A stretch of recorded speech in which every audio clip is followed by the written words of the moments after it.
জন D. Rockefeller ছিলেন একজন American শিল্পপতি এবং সমাজসেবী যিনি স্ট্যান্ডার্ড অয়েল কোম্পানি প্রতিষ্ঠা করেছিলেন।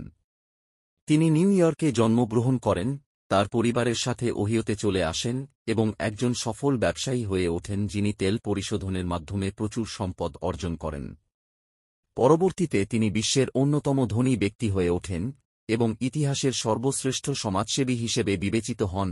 তিনি শিক্ষা, জনস্বাস্থ্য এবং চিকিৎসা গবেষণায় তার সম্পদ নিয়োজিত করেন। প্রাথমিক জীবন এবং শিক্ষা।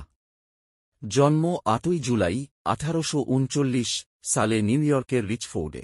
পরিবার: তার বাবা ছিলেন একজন ভ্রমণকারী চিকিৎসক এবং তার মা, এলিজা ডেভিসন রকফেলার, একজন ধর্মপ্রাণ ব্যাপটিস্ট ছিলেন। শিক্ষা: ১৮৫৩ সালে পরিবারটি ওহাইওতে চলে আসে। রকফেলার উচ্চ বিদ্যালয়ে পড়াশোনা করেন এবং একটি বাণিজ্যিক কলেজে ব্যবসায়িক কোর্স করেন, যা তিনি তাড়াতাড়ি সম্পন্ন করেন। ব্যবসায়িক কর্মজীবন।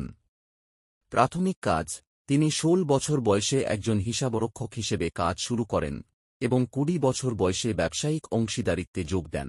স্ট্যান্ডার্ড অয়েল: ১৮৭০ সালে তিনি স্ট্যান্ডার্ড অয়েল কোম্পানি প্রতিষ্ঠা করেন, যা বিশ্বের বৃহত্তম এবং সবচেয়ে সফল সংস্থায় পরিণত হয়, যা তাকে মার্কিন যুক্তরাষ্ট্রের সবচেয়ে ধনী ব্যক্তি করে তোলে। ব্যবসায়িক কৌশল: তার আক্রমণাত্মক এবং প্রায়শই নির্মম ব্যবসায়িক অনুশীলন জনসাধারণের সমালোচনার জন্ম দেয়, যার ফলে সমালোচকরা তাকে ডাকাত ব্যারন হিসেবে আখ্যা দেন। ট্রাস্ট বিলুপ্তি: অবিশ্বাসের চাপের কারণে ১৯১১ সালে স্ট্যান্ডার্ড অয়েল ট্রাস্ট বিলুপ্তি লাভ করে। দানশীলতা এবং পরবর্তী জীবন। জনহিতকর কাজে মনোযোগ: কোম্পানি থেকে পদত্যাগ করার পর তিনি শিক্ষা, জনস্বাস্থ্য, চিকিৎসা গবেষণা এবং শিল্পকলায় মনোনিবেশ করে তার সম্পদ জনহিতকর কাজে উৎসর্গ করেন। জনহিতকর প্রতিষ্ঠান: তিনি তার পুত্র জন ডি. রকফেলার জুনিয়রের সহায়তায় শিকাগো বিশ্ববিদ্যালয়ের জন্য তহবিল, চিকিৎসা গবেষণা এবং রকফেলার ফাউন্ডেশনের মতো জনস্বাস্থ্য উদ্যোগের জন্য তার দান পরিচালনার জন্য একাধিক ফাউন্ডেশন প্রতিষ্ঠা করেছিলেন।